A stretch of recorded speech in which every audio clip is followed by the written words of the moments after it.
School শিক্ষকের মৃত্যুতে কি সহানুভূতি নিয়োগ পাবেন পরিবারের সদস্য? রাজ্যকে প্রশ্ন হাইকোর্টের।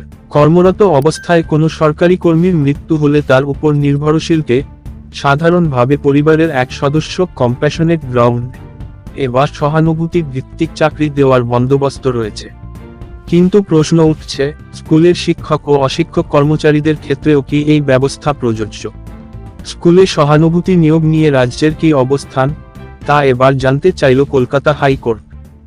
বুধবার বিচারপতি সৌগত ভট্টাচার্যের নির্দেশ, রাজ্যকে 6 সপ্তাহের মধ্যে ওই বিষয়ে রিপোর্ট দিতে হবে।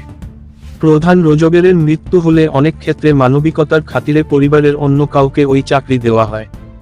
এই ধরনের নিয়োগকে কম্প্যাশনেট অ্যাপয়েন্টমেন্ট বলে। 2018 সালে উত্তর দিনাজপুরের একটি বিদ্যালয়ের প্রধান শিক্ষিকা থাকাকালীন মৃত্যু হয়েছিল হেমা বিশ্বাসের। মৃত্যুর পরে তার যাবতীয় উত্তরাধিকারী হন বোন স্বপ্না বিশ্বাস।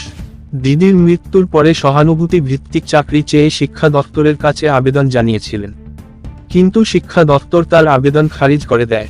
এরপরে হাইকোর্টে মামলা করেন স্বপ্না। বুধবার মামলাটি শুনানির জন্য উঠলে তার আইনজীবী ফিরদৌস শামীমের সওয়াল, রাজ্যে সরকারি চাকরির বেশিরভাগ পদে কম্প্যাশনেট অ্যাপয়েন্টমেন্ট দেওয়ার নিয়ম রয়েছে। একটি পরিবার চালানোর জন্য মানবিকতার কারণে এই চাকরি দেওয়া হয়, অথচ স্কুলের চাকরির ক্ষেত্রে ওই নিয়ম প্রযোজ্য নয়। এক্ষেত্রেও ওই পরিবারকে চাকরি দেওয়া হোক।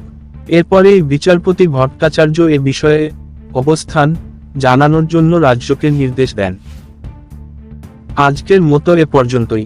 পরবর্তী ভিডিও দেখার আমন্ত্রণ জানিয়ে শেষ করছি। ধন্যবাদ।